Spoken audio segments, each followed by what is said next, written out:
Every September, ceremonies across Europe mark the anniversary of a single invasion that plunged the planet into 6 years of total war. 70 million people would die before it ended. How did a conflict born from one nation's humiliation escalate into the deadliest war in human history, one that redrew borders, toppled empires, and reshaped the entire global order?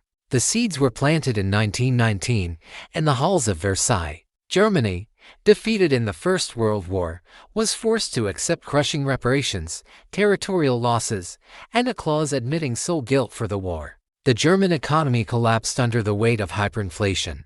Wheelbarrows of currency couldn't buy bread. Resentment festered in beer halls and street corners, waiting for someone to weaponize it. That someone was Adolf Hitler. By 1933, exploiting economic desperation and nationalist humiliation, Hitler seized power as Chancellor of Germany. Within years, he tore up the Versailles restrictions, rebuilt the German military, and began annexing territory of first Austria, then Czechoslovakia, while Britain and France, desperate to avoid another war, chose appeasement over confrontation, but appeasement only emboldens aggression. On September 1, 1939, Hitler's forces invaded Poland using a devastating new tactic, Blitzkrieg, lightning war, combining tanks, aircraft, and infantry in coordinated assault. Poland fell in weeks. Britain and France, honoring their guarantee to Poland, declared war on Germany. World War II had begun. The disruption came fast and brutal. In spring 1940, Germany unleashed Blitzkrieg westward, overrunning Denmark, Norway, Belgium, and the Netherlands in rapid succession. Then came France. The supposedly impregnable Maginot Line was simply bypassed through the Ardennes forest. Paris fell in June 1940. France, one of Europe's great powers, capitulated in just 6 weeks. Britain now stood alone. Winston Churchill, newly appointed Prime Minister, refused any negotiation with Hitler. "We shall fight on the beaches," he declared, rallying a nation facing invasion. What followed was Britain's founding struggle for survival, the Battle of Britain. Throughout summer 1940, the Royal Air Force fought desperately against the Luftwaffe in the skies over England, while German bombs rained down on London during the Blitz, killing tens of thousands of civilians. Britain held. Hitler's invasion plans were postponed indefinitely. But just as one front stabilized, Hitler opened another catastrophic one. In June 1941, breaking his own non-aggression pact, Hitler launched Operation Barbarossa, the invasion of the Soviet Union. 3 million German troops surged eastward in the largest military invasion in history. Stalin, caught unprepared, watched entire Soviet armies collapse in the opening weeks. The war's scale was expanding beyond anything the world had witnessed. And then, 6 months later, it became truly global. On December 7, 1941, Japanese aircraft attacked Pearl Harbor, devastating the American Pacific Fleet. President Franklin Roosevelt called it a date which will live in infamy. Within days, the United States declared war on Japan and Germany, honoring its alliance with Tokyo. Declared war on America. Now 3 continents burned simultaneously. In North Africa, British and German forces clashed across the desert, with General Erwin Rommel, the Desert Fox, outmaneuvering Allied forces before eventual defeat at El Alamein. In the Pacific, Japan swept through Southeast Asia with terrifying speed, capturing the Philippines, Singapore, and Burma, while American forces regrouped for a brutal island-hopping campaign that would take years. Meanwhile, in the East, the war reached almost unimaginable brutality. German forces pushed deep into Soviet territory, laying siege to Leningrad for nearly 900 days, starving over 1 million civilians to death.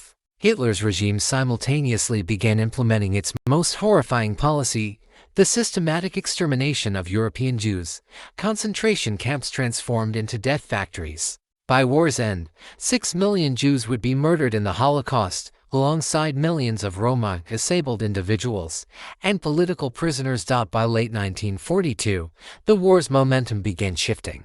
German forces, overextended and exhausted, pushed into the Soviet city of Stalingrad, believing victory was within reach. What followed became the single most transformative battle of the entire war. Soviet forces encircled the German Sixth Army, trapping over 250,000 soldiers in brutal urban combat and starvation conditions.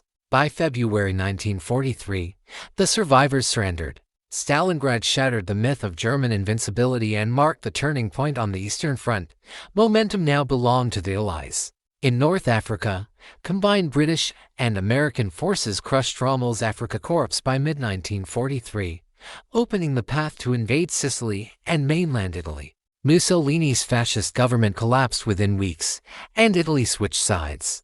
Though German forces continued fighting brutally up the Italian peninsula for nearly 2 more years, but the war's defining moment was still ahead. On June 6, 1944, D-Day, Allied forces launched the largest amphibious invasion in history, storming the beaches of Normandy under General Dwight Eisenhower's command. Despite catastrophic casualties at Omaha Beach, the Allies established a foothold in occupied France. Within months, Paris was liberated, and Allied forces pushed steadily toward Germany from the west while Soviet armies crushed forward from the east.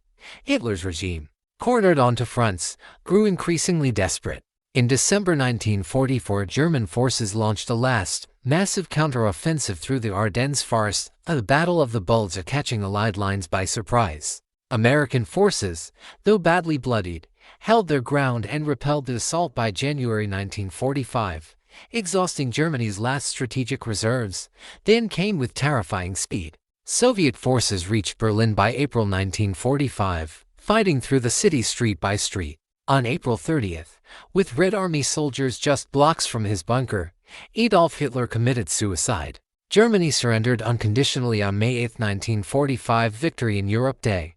Millions across the continent celebrated, even as the full horror of the Holocaust was just being uncovered in liberated concentration camps.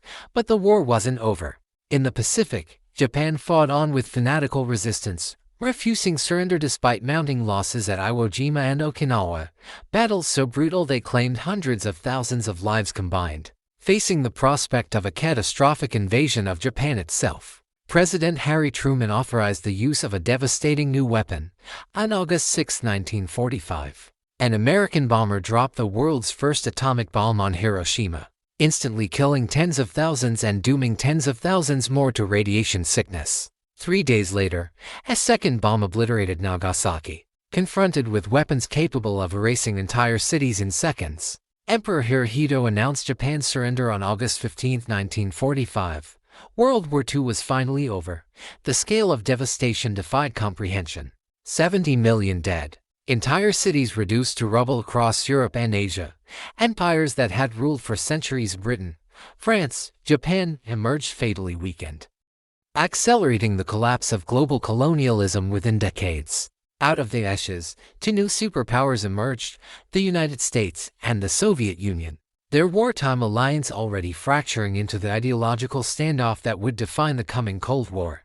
The United Nations was founded in 1945, born from humanity's desperate hope that such catastrophic conflict could never happen again. Nuremberg trials held Nazi leaders accountable for crimes against humanity, establishing legal precedents still used today. The world map was redrawn permanently, and the balance of global power shifted irreversibly westward and eastward, away from the old European empires that had dominated for centuries.